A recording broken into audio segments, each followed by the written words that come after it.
Let's talk about cameras a little bit.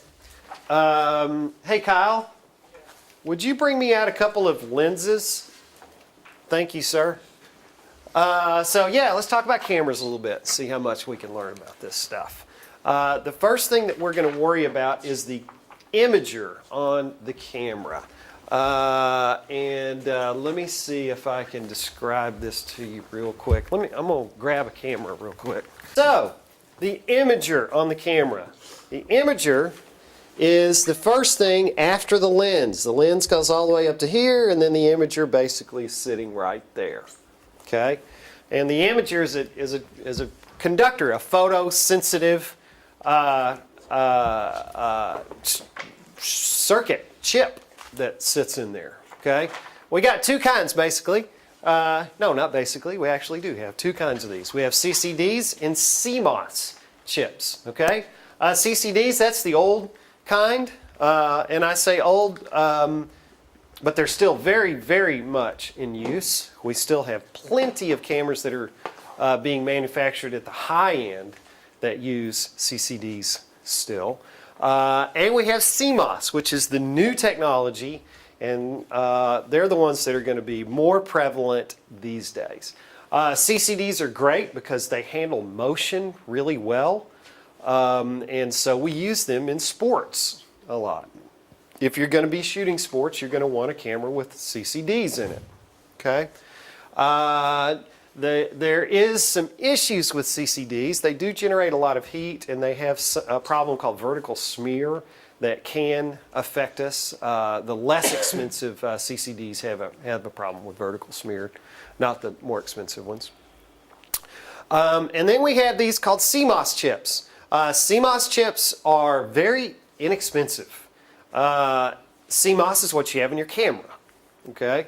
CMOS chips is what they put in backup cameras in cars. Any place there's a cheap thing that you've got to put a camera in, it's going to be CMOS. Okay? They are, generally speaking, not good for motion. And the reason is it has to do with the way it displays the lines of material. Okay, I don't want to go too far into this because it'll just it's just too much information. But what happens is, let's see if I've got it. No, I don't. What happens is, in CCDs, there's a kind of a memory device in there. And so with a CCD, what it does is it goes, all these pixels go across like this. Well, it memorizes the position of all those pixels, okay, before it actually marches those out. So it displays as a solid line like that. So it counts down in lines like that. Scans and scans and scans and scans. CMOS chips, on the other hand, they work by turning on a pixel and then turning it back off again. So we turn this one on and then we turn it off. Then we turn this one on and turn it off. Turn this one on, turn it off. Turn this one on, turn it off. And that happens 2.4 million times, every 30th of a second, right? I mean, it's really, really fast. But even as fast as that happens, there's a point in time, there's a change in time that occurs between pixel number 1 gets scanned and pixel number 2 million and whatever gets scanned. And by the way, where'd that 2 million number come from? 1920 times 1080. Okay? So whatever it is, 2 point something million, it's a lot. Anyway, there's a span of time that occurs in here. And so if you can imagine, what happens is, if something's going really fast or moving back and forth, what you end up with is kind of this waggy, wavy jello sort of a motion, like this. Or if you do like a swish pan across, if you have any vertical lines like this, those lines will bend. Okay? They just, instead of being straight up and down. And so for sports, that's not very desirable. And so, whoops, we reset, didn't we? So that's the issue there with those. Now, they are slowly but surely starting to tackle this problem. That is, by the way, something called rolling shutter. This is a rolling shutter effect. And there is something now called a global shutter. CCDs have a global shutter. CMOS chips until recently couldn't have a global shutter, and now they do have this global shutter, and the higher end CMOS chips are starting to include this global shutter. It's not perfect yet, but they're working on it. So hopefully the next generation or two of CMOS chips, I'll be throwing this slide out because we won't even be worried about CCDs anymore. Everything will be CMOS. But CMOS chips are nice. They're inexpensive. All the low-end cameras do have CMOS. That camera right there that this is being recorded on, that's a CMOS chip as well. Okay, so let's keep going. Okay, now we have something in the camera called a beam splitter. We also call it a chip block or a prism.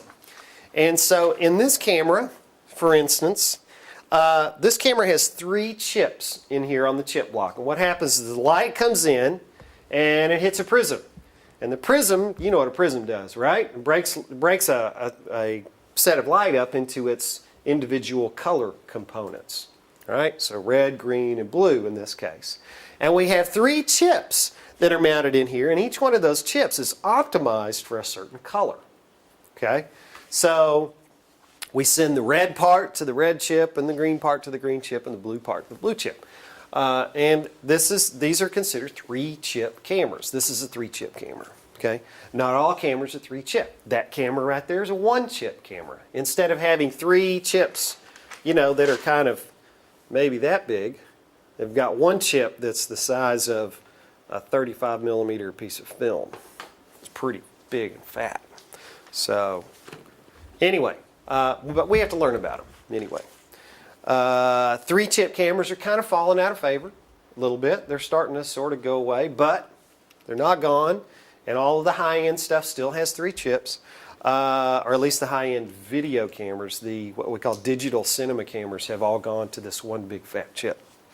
If I had to make a little prognostication, I would say sometime in the future what they'll end up doing is instead of having 3 little chips or 1 big fat chip, they'll probably just go to 3 big chips. So you just employ the same thing, but they'll just have big chips instead. But that's just me talking. Who knows? Maybe it'll be 10 chips. Or 0 chips. I don't know. Okay. Anyway, any questions so far? Okay, so let's tackle the idea of contrast. Contrast. What we're talking about here is when we look at a picture, and we can't see a picture there, right there, but yeah, oh, I see what happened. There we go. If we're looking at a picture, we see bright places and we see dark places. The more individual tones of bright and dark we can see, that's the contrast ratio. Okay? So contrast ratio is the range between the brightest and darkest areas of the screen. Now, we say that a picture is high contrast when we can really see into the shadow area, see a lot of detail in the shadows, or when we can see a lot of detail in the brightest areas of the screen as well. So we value a high contrast. Okay, and you can see what's going on here with contrast. Well, first of all, let me just say, up until recently, even now, when you go out and buy a TV, this is one of the marketing points. They'll tell you their contrast ratio is 50,000 to 1 or whatever. And what they're saying is under laboratory conditions, that camera can see 50,000 individual shades of brightness. Okay? We used to, when we purchased a camera, we would see that expressed in decibels. In the film world, whenever people purchased film stocks, the film that runs through the cameras, they did this in terms of stops. What's a stop? Well, it's an f-stop, and you're going to learn all about f-stops in a few minutes. But basically, it's the amount of light that is able to pass into the camera. And the human eye can see about 20 stops. Okay? That's equivalent to about 1,000,000 to 1 contrast ratio. 35 millimeter film is about 14 stops. And the new digital cinema cameras are just now equivalent to those film cameras. Up until recently, you had one side of the world that was saying, yeah, digital cinema, man, that's awesome. And the other side that was going, no, we're film people. Film is it, man. We got more contrast in film. And now that's not a thing anymore. Now the digital cinema cameras have made it to as high of a contrast range as film, and they'll even go further as time goes along. And you can see I put some numbers in here for these high-end digital cinema cameras, around 90 grand for a camera. It's probably less than that now. We get 14 stops, but hey, for $1,000, you can get a 13-stop camera. These little Blackmagic pocket cinema cameras. Has anybody ever heard of those Blackmagic cameras before? They are cool. They look like a little point-and-shoot thing like this, only it doesn't have a lens on it. You still got to buy a $5,000 lens to go on the camera, but you can buy the actual imager, the little CMOS imager and the circuitry to go with it. $1,000. That's a game changer. A lot of people are buying those. It's pretty amazing. Okay, anyway, going on. Any questions about contrast ratio? When you see it on the test, it's going to ask, the question will be answered, the range of brightness, the range between the brightest and the darkest areas of the screen. Okay? Okay. Resolution. This is a slide I'll probably end up having to change before too many more semesters, but for the time being, we're going to say that we measure resolution in lines of horizontal resolution. Okay? We're counting lines. Now, how many lines does HD have? Just how many lines does it have? It's 1920 by 1080. Okay? So our cameras, in order to record that many lines, they have to scan that many lines. But that doesn't mean you as the end user actually gets to see that many lines.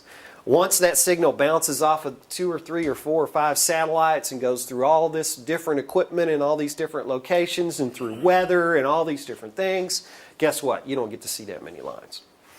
But we are, when we measure resolution, we'll point the camera at a chart. I don't see our chip chart. Yes, I do, right here.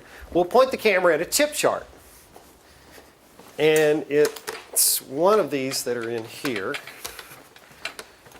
I shouldn't even bother pulling it out because there it is for you right there.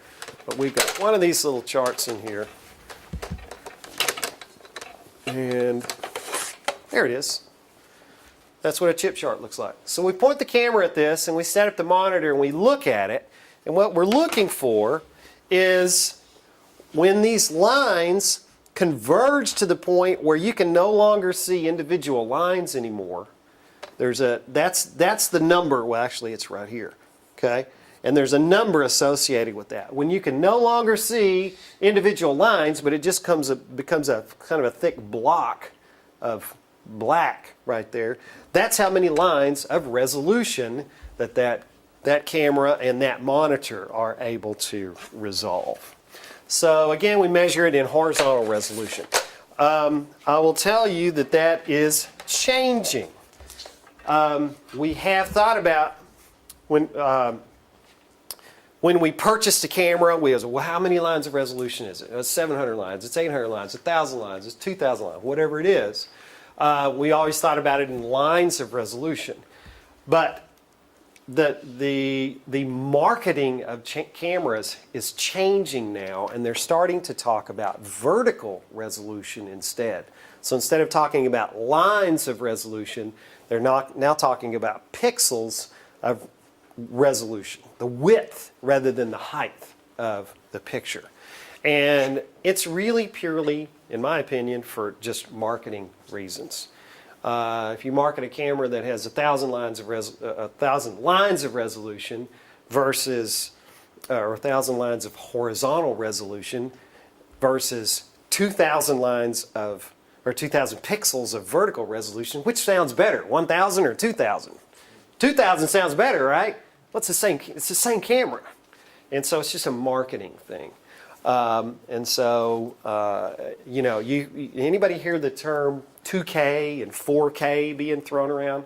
That's what they're talking about. They're talking about the width of the picture.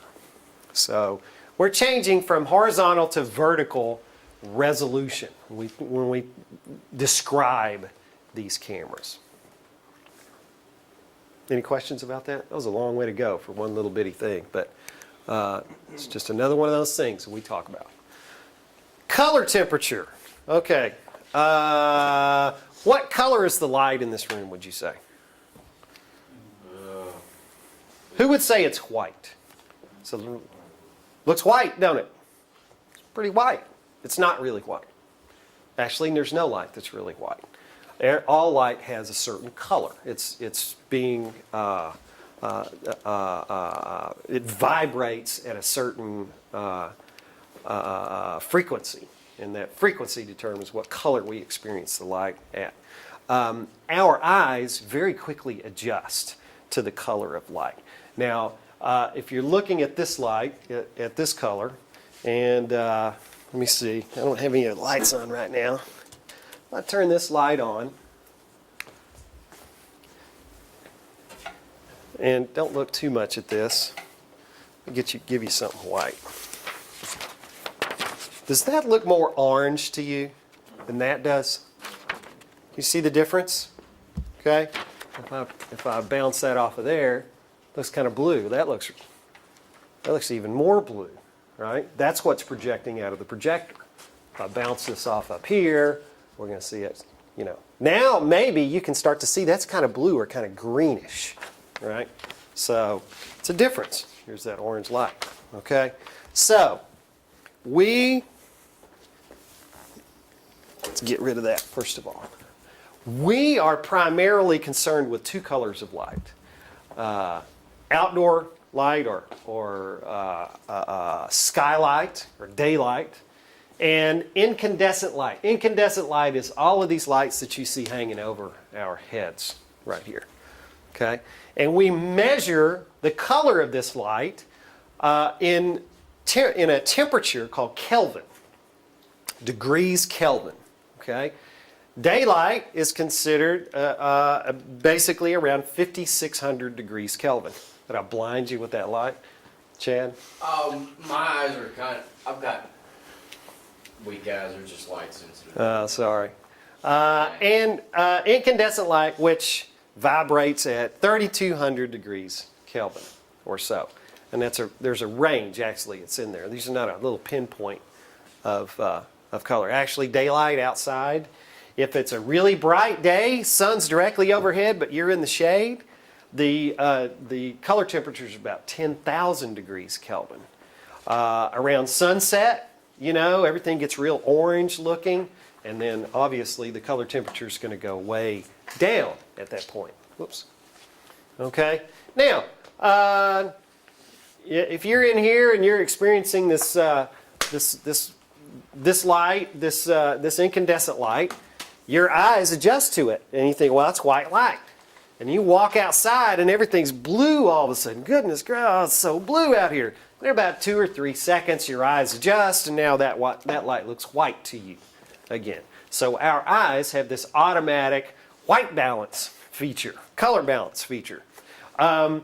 We have that on video cameras as well. On professional video cameras, it's right up here. And what we do is whatever color light we're working in, we will point the camera at something white.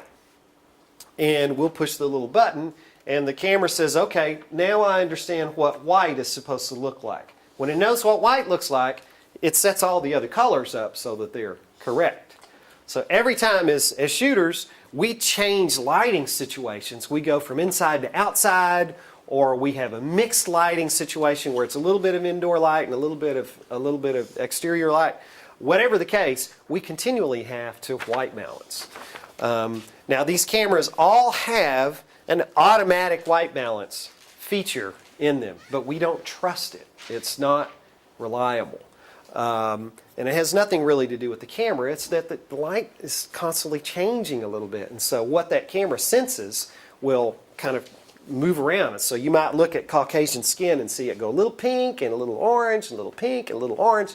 That's that automatic white balance feature kind of searching around for what is right. So instead, we set it manually. We push the button and we say, that's what color, that's what white should look like. And when we change situations, we change the white balance again. Anybody ever watch the news or something and see where the picture's really an ugly blue or something like that? It's because the camera operator forgot the white balance. So, yeah. Any questions about color temperature and white balance? So I'll ask you all this next time. Yes, sir. In our reading, it says something about balance of color, and it focused on if you get yellow correct, most of the time it will correct all of the other colors. Not in every case, but. Yes, yeah, that's correct. And the easier way, I think, to think about it, because we white balance the cameras, is the thing about it. I mean, we don't show the camera yellow. We show the camera white. But yes, that's correct. Yes, sir. Chad. Since we're on that subject, do HMIs, they generally get you around 5,600? Yes, HMIs are balanced for daylight. Is it HMI is a type of light, by the way. These are incandescent lights. HMIs are a different kind of light, and they're used for outdoor shooting. Do they normally color correct to tungsten to 3200 easier than a tungsten would correct with gels to daylight? Yeah, that's actually a really good question. If you took the most powerful light that we had in here, which is that guy right there, that's a 2,000 watt light, and you took that outside in the bright sun, you put the sun on one side and put that light on the other side, you wouldn't even be able to see that light because the sun is so much brighter. But if you used an HMI, you know, a 5,000 watt HMI, well, now you can start to bounce in some fill light with that. So, yes, I mean, it would certainly be, I don't know if it's easier. I read somewhere that what I got out of it, what I read, which is that seemed to be the case. But you never if see you people. can afford Ari's HMIs, Yeah. that's great. Yeah. I mean, you would never see anybody using HMIs indoors. The only time you would is if the primary light source, the ambient light in the room, was blue, was 5,600. If you had a big window and light pouring in, well, then the best thing to do would be to get an HMI and you know, HMIs and light the rest of the room with it. So that's really the only real reason. But when you're looking outside, if you see a shoot going on and these big giant blue lights, those are HMIs. All right, keep going. Filter wheel. Every camera has a filter wheel. That's this thing right here. Okay? I know, this is, the first few weeks are mostly technical, and then we can start to get into some more production-oriented stuff. Okay, what does the filter wheel do? Well, we already know there's these different colors of light, and there are also different brightnesses of light that the camera is exposed to. And so this particular camera has 4 filters in it. One is not a filter at all, it's just clear. And then you see this 1/4 ND, 16th ND, 1/64th ND. ND stands for neutral density. When you guys go outside and it's really bright, what's the first thing you do? Reach for a pair of sunglasses, right? Well, that's what neutral density is. We're just putting sunglasses on the camera. Okay, various different degrees of sunglasses. So I don't know why it says it this way, but this is darker sunglasses than this is. So anyway, that's just Really? Yeah, I know it seems goofy, but that's the way it works. I don't really understand that. I have never inquired as to why that is. Some filter wheels also include a little color filter as well. video cameras by default are the imager in these cameras is balanced for incandescent light. So if you take it out into blue light, the best thing to do, for instance, on this one, there's going to be a button somewhere, but some have on the filter wheel, you can dial in an orange filter. Orange, why orange? Well, if you're in blue light, orange and blue are opposite on the color wheel. Okay, so if you show, project through that orange filter, it'll bring that daylight closer to where it's supposed to be. So you may see that we have these filters in there to filter for 5600K, and you'll see that written on here. This particular camera, let's see what these are. Yeah, this one has. You'll see this one written 5600K, and then 5600K plus, my eyes aren't good enough, something ND, some degree of ND on there, right? So that's how that works. That's the filter wheel. Any questions about the filter wheel? Okay, moving on. How did I go backwards? Oh, we're just reviewing right here. Who wants to give me a definition for contrast? The brightest and darkest spots. The range between the brightest and darkest areas that the camera can see or the monitor can resolve. Okay? What was I looking for another word for contrast ratio? I guess range is what I was looking for there. Yeah. Dynamic range. Thank you. Dynamic range. My brain's not working well. Yes, I didn't even mention that to you before, but yes, dynamic range. Audio has a dynamic range too. Think about audio as being really quiet or really loud. The difference between those is the dynamic range. So we have that same thing in video. Okay, resolution. What are we resolving? We're resolving in, at least in terms of the test, how are we measuring resolution? Horizontal resolution, and that would be lines rather than pixels. And we know that that's changing. We're going to start seeing more and more vertical resolution kind of stuff coming out. Okay. And color temperature. What's color temperature? That's The color. it has to, go ahead. Sorry, the color of light measured in Kelvin. The color of light measured in degrees Kelvin. And believe it or not, it's actually a heat. It is a measure of heat. I don't know, this mathematician Kelvin sometime in the 1600s or something figured this all out. But 5,600 degrees seems awfully hot. I don't know, it doesn't sound like you'd want to touch it, but anyway, it's supposedly a measure of heat. And white balance. Oh, but before we leave color balance, what are the two that we're worried the most about? Incandescent daylight. Incandescent is generically what color? 3200. 3200, which is orange, right? And then outdoor light, skylight is what? It's blue, and the color temperature is 5,600. Isn't that crazy? When you look at the sun, what color is the sun?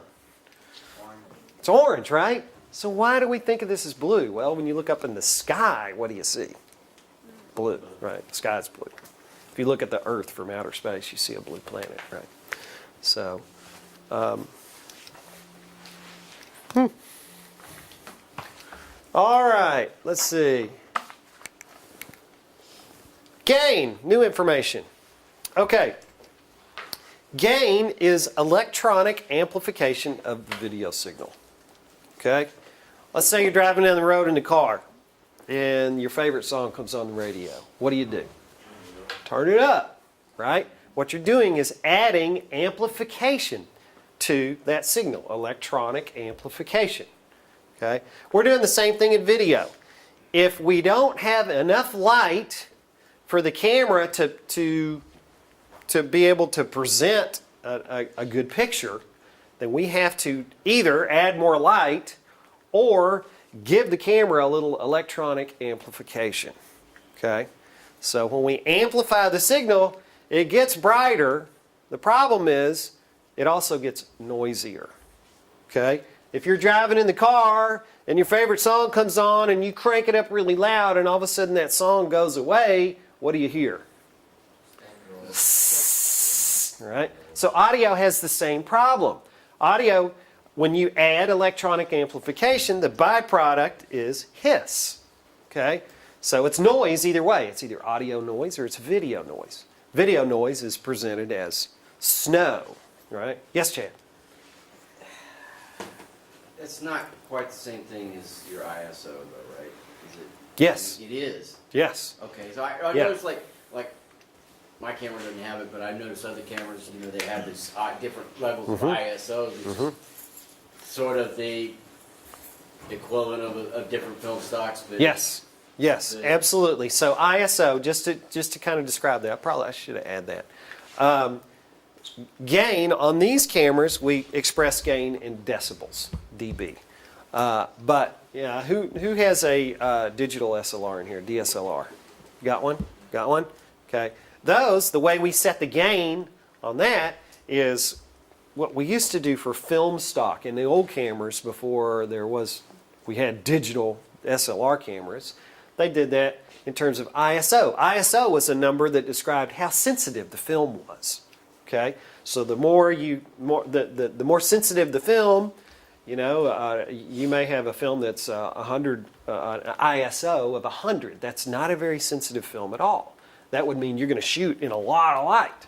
But if you knew you were going to shoot in very low light, you would get a higher ISO, 400 or 1,000 or whatever. So they just kept that whenever they went to digital SLR cameras. Everybody that was a photographer understood ISO, so they just kept that ISO thing. And so what does your ISO go up to? What, 3,500 or something now? Is really high, right? So in a regular video camera, we express that in decibels. In a digital SLR, a DSLR, we express that in ISO. Both are going to experience the same thing, gain, if you crank it up. Thank you. Does that work? Yeah, I was like, I couldn't figure out why does one camcorder, I guess, deal with in terms of gaining in your DSLRs. Yeah, it's just a legacy ISO, thing. okay. It's a legacy thing from the days of film. Okay. Okay, shutter. Shutter speed. Every camera has a blinking eyeball in there. It has an eyelid. It's blinking on and off. Now, you know this already because we've talked about it. How many frames a second do we have? 30. But in progressive, how many fields do we have? 60 fields a second. So by default, the camera is blinking 60 times a second. It's going to turn off and show a little piece of black, and then turn back on again, and then turn off, be dark, bright, dark, bright, dark, bright, bright, for 60 times per second. So our normal shutter speed is a 60th of a second. Okay? Now, photographers, let me ask you this. If you take a picture of somebody, you guys have done this with your phone before, you take a picture of somebody running or a car driving by, and they're going really fast, what do you see? Take a picture. Blur. Blur. What that's called is motion blur, actually. It's blurry not because it's out of focus. It's blurry because that shutter opened up for a period of time and this thing moved by before it closed again. So as it was open, this thing went like this. Okay, so you're seeing everything from over here to over here before it finally closed again. Okay, now that's actually okay. We even organically sort of experience this motion blur in our own minds, but we in things like sports, we need a faster blink time. Okay. Basically, it's a frame rate. We need a faster frame rate going on. The reason is, let's say we want to see some slow-mo, okay? We want to see that guy running slow or that car, crash in super slow motion, right? Now, if we didn't have this camera blinking really, really, really fast, all we would see was every frame would be blurry. Blur, blur, blur, blur, blur, with all that motion blur. So, we start blinking the camera faster and faster and faster, okay? Now, as you can imagine, as we start blinking that camera faster, that means it's open for a second, then it's closed, open, close, open, close. Now it's spending a whole lot more time closed than it was before. So that means the picture's going to get darker. So in order to have a fast shutter speed, we have to add a lot of light. Okay?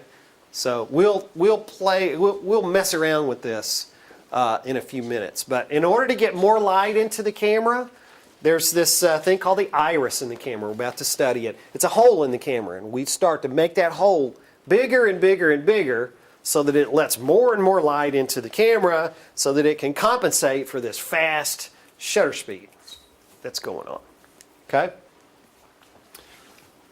That's the shutter. Any questions about shutter? That's usually kind of blows people's minds a little bit. We'll play with shutter here in a few minutes. All right, so let's go ahead and study the lens a little bit. I'm going to send this around, and once it gets to the end, just keep on passing it around because I'm going to keep on pointing out different little buttons and knobs and things as we look at this. But just for starters, I want you to recognize that there's 3 rings on the camera. It's a 3-ring circus. We've got the front ring, which is the focus ring. Okay? The second ring is for focal length. We call that zoom as well. This is the way we're going to zoom in and zoom out. Okay? And the last one is this thing called iris. That's that hole in the camera that lets in light. Okay? Now what you might do is when you look at that camera, hold it up to the light and spin that last ring, and you're going to see that hole in there getting bigger or getting smaller. You have to look up at the light to be able to see it. Okay? So, you got to know this order. This order is important. You'll see that on a test 2 or 3 times this semester. Okay? So that's a standard setup for any typical. Every lens is set up this way. Every one. The only ones that are not are special digital lenses that only have one thing here.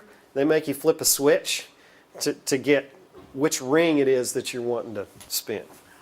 So, Prime lenses then, do they? Well, now prime lenses is a different thing because prime lenses don't zoom. Okay. So prime lenses are going to have only 2 rings. Okay? Still going to have focus, still going to have iris, but it just won't have the zoom function. Good question, though. Okay, so let's keep going. All right, so here's our focus ring, and here's this zoom or focal length right here, and then there's the iris at the back. I want you to notice that big fat block on the camera. That's the way you're passing it around right now. That's called a servo zoom. That's that little, remember last week when we were playing with the camera, you're using your thumb to zoom back and forth? Well, that's a servo zoom as well. Anytime you see the word servo, that means an electric motor. That's all that means, electric motor. Okay? So what this is telling you is we've got an electric motor that's controlling the function of the zoom. You can do it manually. You can do it on that camera as you're passing it around. You can pull that ring back and forth, and that's your manual zoom, manual focal length. But you see these little indentations right here? Those are just gears. That's all it is a gear. And so that servo motor has a little small gear that's engaging with that. And as we spin that servo, it's going to move that particular ring. Did you have a question, Lamarcus? Are there cameras that don't have the servo zoom? Yes, that camera that we're recording on right now does not have a servo zoom. Unfortunately, all the newer film style digital cinema cameras don't have servo zoom, which is just an irritant to old school guys like me that want to be able to doggone zoom. You know, I want to be able to put my zoom. You know, and it's really troublesome for those of us who are used to that to try to, now we got to, we don't have enough hands. I need a third hand to be able to zoom in that case. So it's kind of a problem for me. These new guys, Chris and some of these other guys can handle it. I can't. Yes, sir. My question is, okay, I see the servo zoom, Uh-huh. I see the manual zoom, Yeah. how do you determine which one you're gonna use in that? Uh-huh. Well, in my opinion, there's almost no time that you would ever use a manual zoom if you could stand not to. The only shot that you would think about doing that is what we'd call a slam zoom. So if you want to do a shot where you just go, try to really zoom in or something, or zoom out really quickly, okay? Or you could do that, 70s psychedelic dance party thing where they're zooming in and out like this, But we don't do much of that these days. Okay, let's see, what else we got? And the lens hood on the front of the camera. The lens hood doesn't have a hood on it, but you can see where it is there. Anything else? That's it. Okay, focal length. Y'all wide awake? This is where we start getting into more technical stuff, I guess. Focal length. We measure focal length in millimeters. Why millimeters? Well, this is actually physically the length of the lens. Now, you think about a telescope. Okay, did everybody have a telescope as a kid? Some of you had a telescope? It was pretty long, right? What's going on is you have a concave piece of glass, kind of a curved piece of glass. It's actually flat on one side and curved on the other side. Okay? Well, that's great. That's what your glasses are when you're wearing glasses, right? Okay, so you got that concave piece of glass. Well, if you put another one at the other end, you get more magnification. Okay? And the further apart you put that glass, the more magnification you get.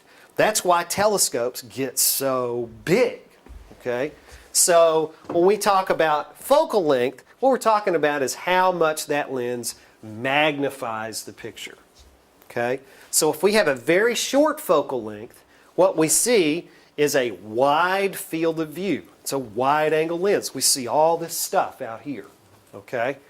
Now, when we start making that lens longer and longer, okay, now we're starting to look out there into the distance. We're being able to see further out there, but now we have this narrow field of view. We're only seeing this little bit of stuff out there. Okay? So we need to think about that field of view thing. You're going to see a question on the test that talks about focal length and field of view. Okay? But that's why we measure it in millimeters. Okay? Now, this lens right here has, let's see, so that's 17 times 6.6, okay? So let's see, that's 114 millimeters. Now, I don't know how much a millimeter is, but I can guarantee you 114 millimeters is longer than that. I don't know how much longer, but it's longer. And what's happening is, what they're doing in here is they've got more than 2 pieces of glass. They've got a lot of pieces of glass in there. They've got several pieces of glass that are glued together and in there. So they've got this compound lens that's going on. So they can make a long lens shorter by doing this. Okay? Anyway, so focal length is measured in millimeters, and it has to do with how long the lens is. Make sense, everybody? Okay.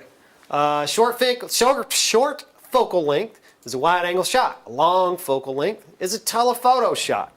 And when we talk about a zoom lens, that means we've got all of those things between short and long all inside the same lens. In the old days, we only had one kind of lens. It was either a wide lens or a medium lens or a long lens, but we didn't have them all three in one lens. Okay? Now we do in these things, in these zoom lenses. Guess which one's better? Guess which one puts out better quality? Between The ones that are not zooms. You think about it, it's just less pieces of glass.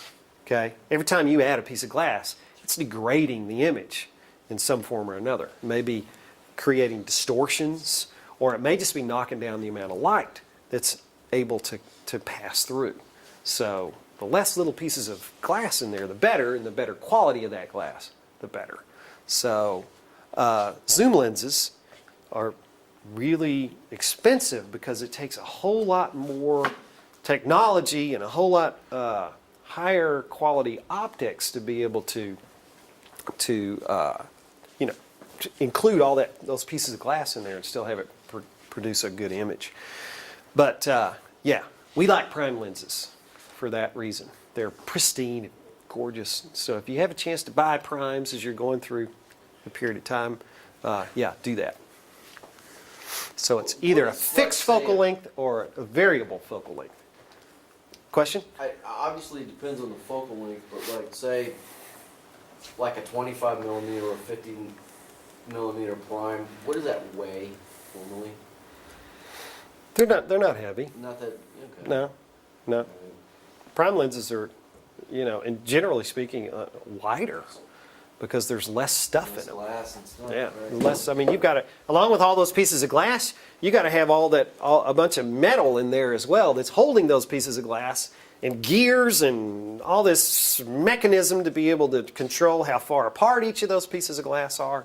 It's very complicated in there. So, okay, here we go. So there's your wide angle shot, there's your telephoto shot. Okay? Okay, so here's the thing.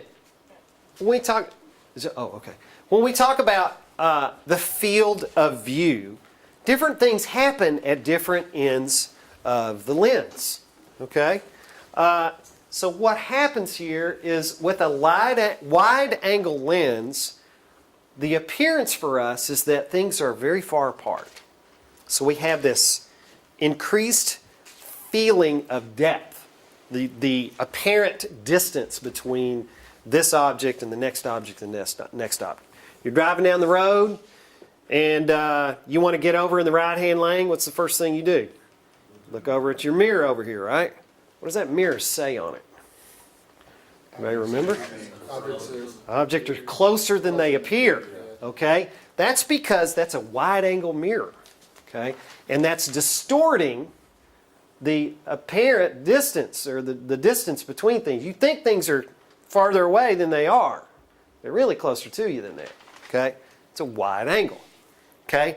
Now, telephoto appears to have the exact opposite thing going on. When you zoom way in on something, now things appear to be very close to each other. All right, I know I'm going to give you all a break and let y'all wake up here in just a second. But wide angle lenses, this is actually a distortion that occurs. Okay? Telephoto lenses, it's not a distortion. You're just looking off in the distance now. If you look off in the distance, things look closer together. They just do. They also appear to be moving slower than they are. When things are real close to you, they think it seems like they're moving very fast. You look up at a plane in the sky that's going 600 miles an hour, and it looks like it's sitting still, right? That's because it's 100 miles away from it. But anyway, so this is a true lens distortion. This is not. That's just looking at things off in the distance. Okay. The only difference between these two pictures, I was really close to the lady here, zoomed out on a wide angle shot, took a picture, then moved the camera all the way to the other end of the room, zoomed all the way in, tried to take the same picture. Look at the difference. Look how far apart these fine computer monitors are here. I guess I need to change my stuff out. This has only been 10 years ago.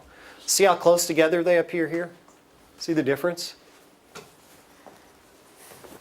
Okay. Now, the other thing about wide angle and telephoto lenses has to do with this field of view again. We're going to see a wide field of view here. We're going to see a lot of background in this case. Versus the same thing if we're on a telephoto shot. We're seeing a very narrow field of view out there. We're not going to see much stuff as we go out there. Okay? You know what? Let's do this. Let's go ahead and take a break. Go ahead and pause it. Let you get refreshed. Ready for round 2? Okay, so, Roland, we talked about the hole in the camera, or the hole in the lens, I should say. It's that last ring back here in the back. It's the aperture, or iris. You see that? No, there's no way y'all can see that from there. But anyway, that iris that's in the camera is going to let in light. So, think about it.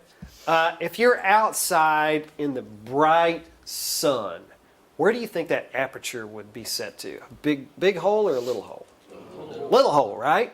You come indoors, now it's dark in here. What do? You open it up. We call it stopping it open, or you know, you stop down or you stop open. You don't stop up for some reason, but you do stop down. So those well, there's numbers that are on here for this. They're actually those numbers right there. They're called f-stops. Each f-stop lets in half the amount of light or twice as much light, depending on which way you're going. But everyone doubles or halves the amount of light. Okay? So, these are our basic f-stops. Now, the easiest way to understand this is very confusing to people at first. But the smaller the number, the bigger the hole. The more light's coming in. The bigger the number, the smaller the hole. The less light that's coming in. Okay? And you can see the formula here. I'm not very good with math, so I just sort of ignore that because it doesn't matter to me how the system works, really. What I'm more concerned about is, do I have enough light or not? But these numbers are ingrained in all of us camera operators. We all have these numbers in our head.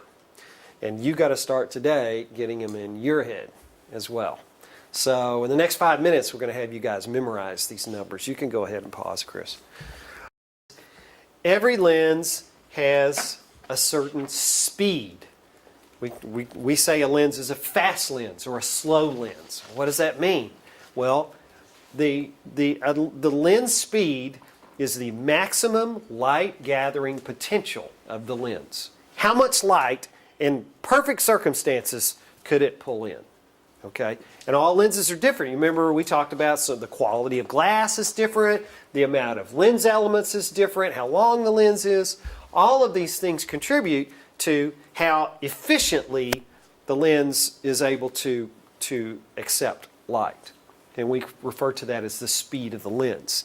Now, in perfect circumstances, the speed, if I understand correctly, it would be 1.0. But there are no 1.0 lenses that I'm aware of. So 1.4 is considered the optimum, the fastest lens that we can get. Okay? So that's going to be the one that you see the most. Now this lens, on the other hand, well, that's interesting. This one shows 1.5. What's the speed of that lens, Chris? You know? Right now it's a 2.8.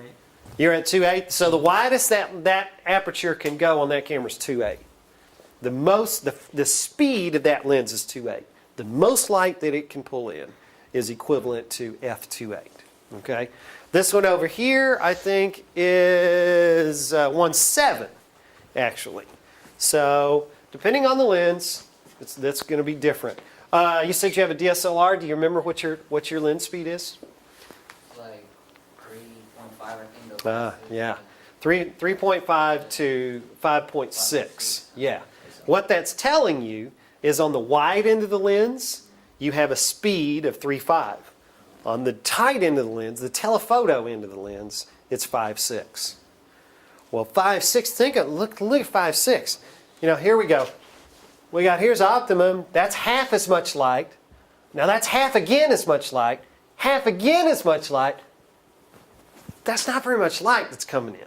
You know, it's not in order to get, let's say for your camera, let's say a lens speed of f2.8, you have to spend about $3,000. So it's you know, you pay $500 for the camera body, and you pay thousands of dollars to get these good lenses. So yeah.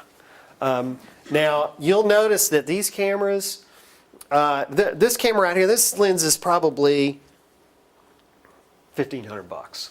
Okay, it's not that expensive of a lens, and yet it's still an f1.5.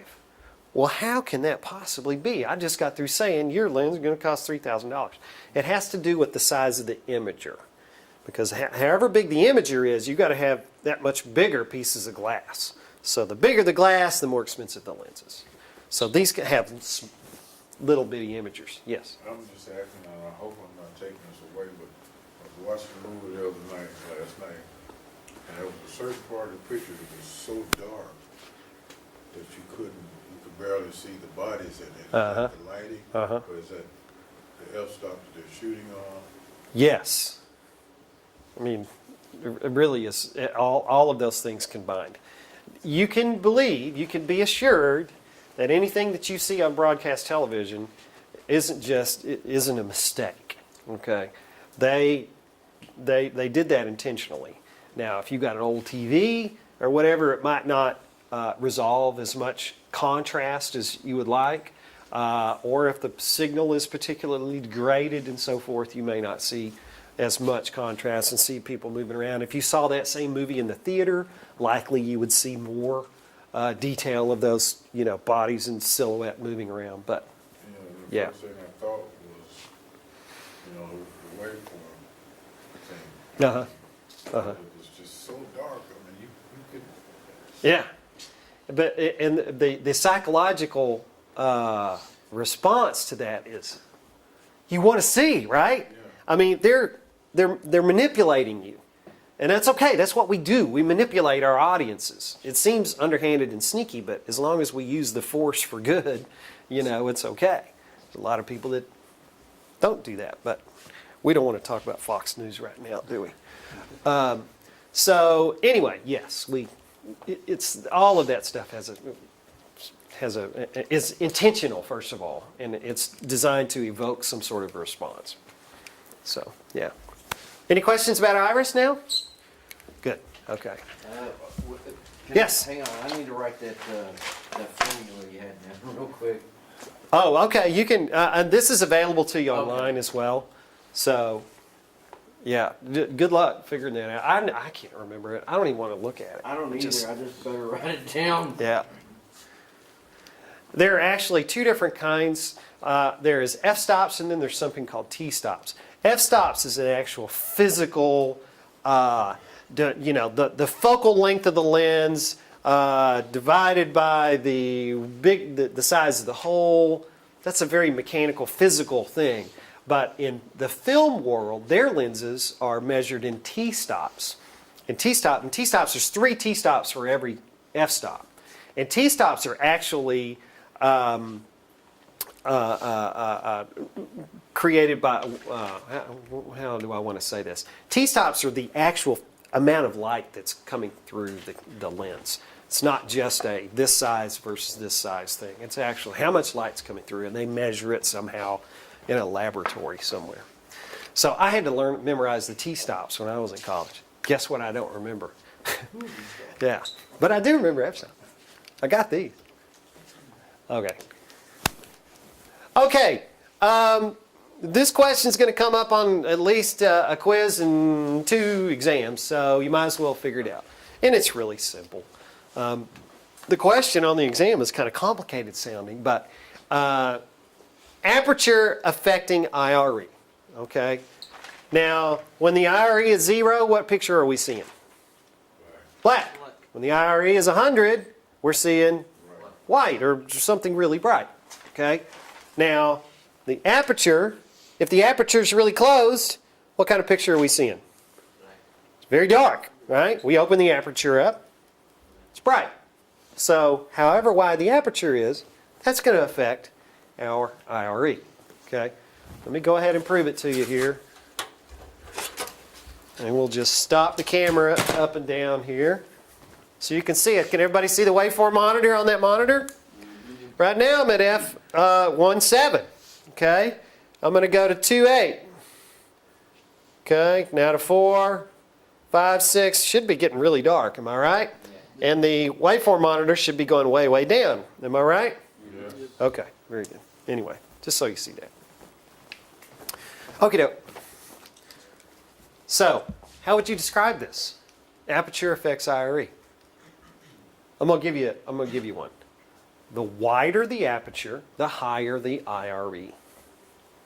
That make sense? That's it. It's pretty simple, really. Okay, we talked about lens speed before. I should have put this earlier and I didn't. There squared, the speed is going to be listed for you. Hey, look, there's your 3.5 to 5.6. There's the speed of that lens. And it always has a colon before it. 1:14. I should spend more time and think about this stuff, but I don't. I think if it were perfect, if it were letting in, if there was no glass in this lens, it would be a ratio of 1:1. But I think that's the way this works. Okay. Yikes. Okay. Zebra. This is something, when you look through the viewfinder of the camera, we don't always carry waveform monitors with us. Okay? So how do we know what's the brightest part of the picture? Remember I said the other day that we can only go to 100. If we go over 100, it's illegal and you go to jail for having, no, you won't go to jail, but if you go over 100, your show will be rejected for broadcast. Okay? So how do we know where 100 IRE is? Well, to help us, our cameras include something called Zebra. And Zebra will tell us whenever we hit a given point. In this case, the Zebra is set to 100 IRE. And so if we're looking at a shot, and our iris is set to a certain whatever, and we start seeing those diagonal lines in there, okay, we're at 100 IRE, better we'll start watching out. Okay? We don't want to get any hotter than that.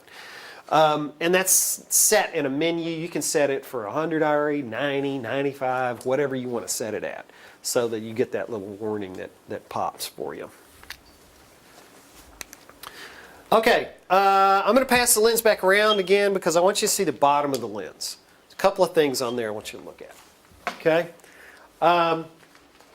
Here's our focal length, our zoom. And you can see the gears right here, and then somewhere inside here is another little gear that's controlling this. And that is the servo zoom. But we have a switch underneath there that will engage or disengage that gear so that we can do manually if we want to. So it's really out of the way and hard to find, and every time I go looking for it, I have to get up under there and get it. But you can see it right there.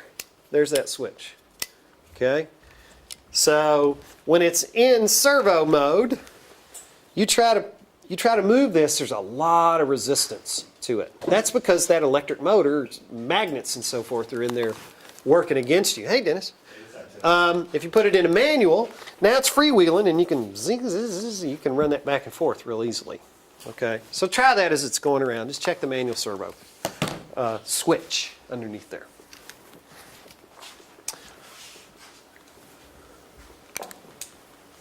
On the top side of the lens, we got a few buttons and stuff. All right, the big one in the middle that we're putting our fingers in to zoom in and out, that's called a rocker. Okay, back in the day, that's what they used to call me too, but not anymore. Anyway, we lean back on it, we're going to get wide. Lean forward on it, we're going to push in for a telephoto shot. Okay, we got a button here in the front, manual, auto, iris. Okay, now if we set it to manual, that means we control the iris. As video professionals, as shooters, we control the iris. Okay, if we set it down here in auto, who controls the iris now? The camera. There's a circuit in the camera that's looking at the amount of light that's coming in and trying to decide where it thinks the iris ought to be set to. As professionals, we try as much as possible not to go to auto. Because light's always changing, it's coming and going, and what happens is you see something called iris bounce when it's in auto iris. It's going up, it's going down, the picture gets bright, it gets dark, and it's annoying. And so we don't use it as professionals. It's up to us to know our camera well enough to understand, where the iris ought to be set. Okay? However, that said, if we're in manual, we can always just ask the camera what it thinks by pushing this little temporary button right here. You push this button in, you're saying to the camera, hey, what do you think the iris ought to be? I'm at 2.8. What do you think it ought to be? And it stops it down to 4. It says, no, you're letting in too much light, or whatever. Okay, and then you can let up on it and go back to 2.8 again because the camera's crazy. No, I mean it's just a good way to kind of find your iris real quick, and then you can move on. On the back side of the camera, there's a return button. The back side of the servo, right there. The return button has a couple of functions. I don't want to spend a lot of time on that, but in an ENG situation, ENG refers to just going out and shooting something all by yourself. ENG stands for electronic news gathering, okay, which is what these cameras were designed for. This is originally for the news folks. In an ENG situation, we push down the return button. What we see is the last shot that we just shot. It's a way to just quickly rewind, have a look at the shot, and then it goes back to where it's supposed to be. Okay. In a studio configuration, what we see is one of two things. We're either seeing what's going on live right now, or we're seeing what's something called preview, which you guys will learn about preview later. But you think about if you're watching the news, okay? And you see this all the time. You see the cameras on the newscaster like this. And then you see the camera start to pan over, and all of a sudden this box appears over here. Am I on the wrong side? Whichever, yeah. Pan this way, the box appears over here. Okay, well, how does the camera operator know to do that? He's pushing down that switch. Okay, it's actually, for us, it's right here. It's on the servo control. It's actually, I think it's right under here. Can push that in, and now we can see what's going on at the output of the video switcher. That way we know how far to pan over to give that box room. So when he moves around a little bit, we can pan, make sure we give him room. Okay? In sports, we do that a lot because there's lots of graphics in sports. So we're constantly having to, see what's live so we don't, all the graphics that are on the screen don't impede the action that's happening. Now I will tell you, you can either look at something called preview, which is a setting on the switcher that's kind of like what's coming next. And shooting a lot of sports and a lot of this kind of thing, a bunch of dudes usually shooting these things. And what do we do before the game? We're out there floating around looking for pretty girls, right? I mean, it's just what you do. And so, if you see something going on, hey, everybody check out preview. You're on your headset. Everybody else pushes their preview button and they can oogle at the girl too. Anyway, yeah, that's perhaps the most useful function of the return switch. Or no. Okay. Aperture and focal length. What's the definition for the aperture? What's another word for the aperture? Iris. What's it do? Controls the amount of light that's being let into the camera. Exactly. Okay? Focal length. What's the definition or another way of describing focal length? It changes the field of view. Focal length, field of view. Think about those in the same terms. Thank you very much. You've already had the studio class, haven't you? Oh boy, you're going to be bored to death in here, little Marcus. Poor guy. How'd you manage to get to... Never mind. Okay. All right. Depth of field. We're finally to depth of field. This is why I've got all this stuff set up here, is to talk about depth of field. All right. What is depth of field? It's the distance in front of the camera that appears in focus. The camera's way over there, guys. It's all the way over there on the other side of the room. And I'm going to show you this in just a minute. But you'll notice that in this case, the book is in focus, but the things close to the camera are out of focus, and the things further away are also out of focus. Okay? So we call it depth of field. Another way of describing depth of field, the definition you'll see on the test is the range of sharp focus. Okay? The range of sharp focus. Does that make sense? Who's heard of depth of field before? Yeah? Did you know what it was before you saw this just now? Maybe? Yeah. Okay. Depth of field. There's a look at deep depth of field or deep focus right here on the left, and shallow depth of field. Okay? It's the same shot. It's the same exact shot. Okay? Something's changed in there to allow us to allow the photographer to be able to control that depth of field. Okay? Now, Let me ask you this. Why do we care? Why would you want to control the depth of field? Several You want shots. a clean picture, whatever you look at, I would suppose you would want a clean picture or a focus picture, something that, you can see. Well, we certainly want the subject to be in focus, right? Yeah. What if you have, I probably got some pictures and I'm going to mess this up, but let's say you had a real busy background going on, okay? And you were focused on your subject. The background's distracting, right? There's all kinds of stuff going on, people moving around, whatever's going on back there. What if you could throw that out of focus? Wouldn't that be nice? Wouldn't that be good? That way you can concentrate on the subject rather than having to be distracted by all this junk back here. So it's up to us as photographers to learn how to control depth of field. It's up to you. You guys need to learn how to do it. And so we're going to do that right now. You're going to become masters of depth of field. Do you believe me? Okay. Depth of field is controlled by 3 factors. Light level, focal length, and camera to subject distance. Camera to subject distance. Okay? Light level. We're going to have really deep focus if we have a lot of light. Okay? What did we say earlier about our iris if we have a lot of light? If we're outdoors and we got tons of light coming in, what does our iris look like? It's kind of small. Yes, you're right. No, you're correct. I'm sorry. Wow. Rough night. So, lot of light outside, too much for the camera, so we stop down. Little bitty hole. Okay? When that happens, a little bitty hole, now we have deep focus. A lot of stuff is in focus. Okay? The opposite is true if we come indoors. If we're in low light, we're going to have a shallow depth of field. Okay? Focal length. If we're on a wide lens, deep focus. If we're on a telephoto shot, we're zoomed way in, we're going to have shallow depth of field. Okay? And the last one is camera to subject distance. Okay?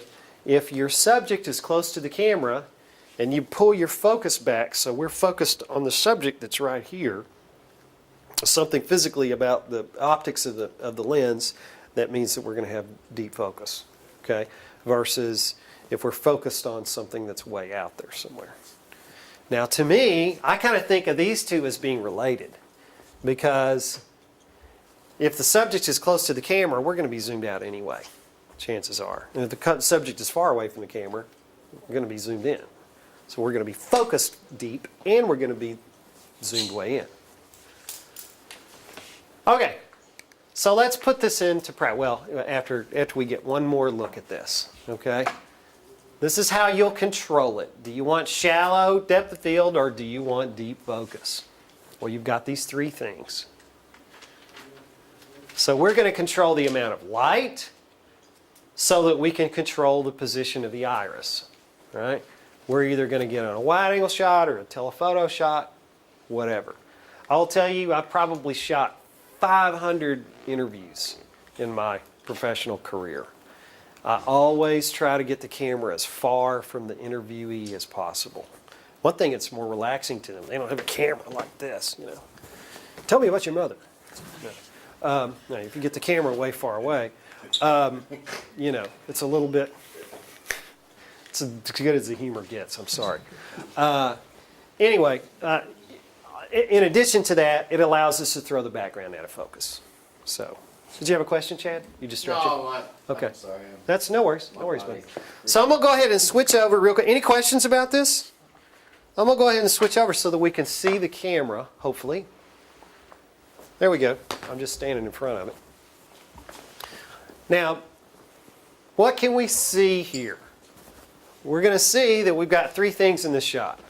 We got this guy right here. Wait a minute. Can we see or not?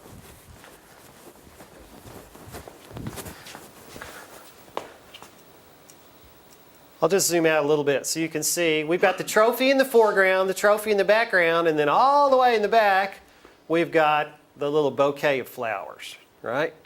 Now I'm focused on the one in the middle, okay? It's really very, very shallow depth of field, okay? There we go. So what I'm doing now is rack focusing. We call this racking in. Okay? So I'm going to rack out now and go to the next object. This focus is really bumpy. And then we'll rack out one more time and we'll see that guy. So we're racking out, now we're racking in, and racking in. Okay? Now, so obviously we've got very shallow depth of field here. Okay? Let's see what happens when we add a little bit of light. Can you see that those foreground and background objects are now in a little bit better focus? They're certainly brighter than they were before, but the focus is a little bit better now. I don't have to turn my focus so far to get each one of those things in focus. All right, so what are we controlling at this point? What is the factor that we're controlling? Light level. It's the only thing that changed, right? We added a light. Does that make sense? Okay. Now, right now, because I'm lazy, the camera is set to auto iris. The camera was wide open at 1.7. The camera's now at f4. Okay. So we really made a big difference.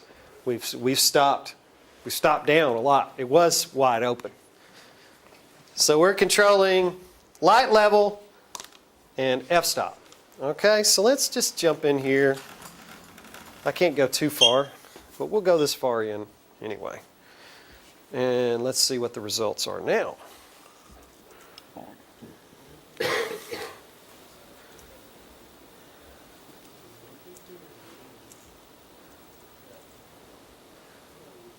Now we're even still, I mean, we've got better depth of field than we had before.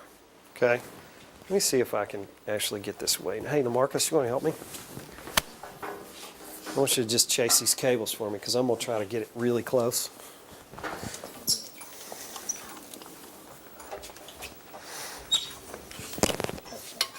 There we go. Get really close here. I'll go ahead and pedestal down. As far as I can go, anyway. Now let's see how we're doing. So we still see the foreground and the background object. We get focused here first of all. All right. So now, I mean, that bokeh in the background is almost in focus. Okay? Now let's see what happens if we rack in here. That's as minimum as I can make this focus right now. It's too close to the camera. Every lens has a minimum focus distance. I'm beyond the minimum focus distance right now. I can't actually focus on that object. I have to get a little further away. There we go. But the depth of field is ever decreasing. Now that we're on the widest lens, focus on that guy. Or ever increasing, I should say. Okay? So we still have some depth of field issues. Not everything is in focus. If we were outdoors and we had tons of light, then we would see all three of those objects would be in focus. Okay? Now, if I were to focus on this guy right here, now we're dealing with subject to camera distance. Okay? Subject to camera distance. Versus if I focus on that guy back there. Okay?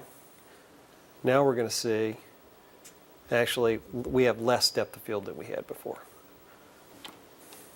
It's kind of hard to tell in this instance, but that's what's going on. So what are the three factors? Aperture, light level, Light level. And Subject to. subject camera distance. What's the third one?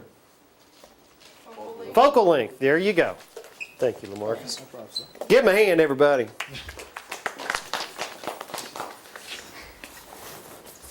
All right. That's the hardest thing you're going to do, is worry about that stuff, I think. At least for today.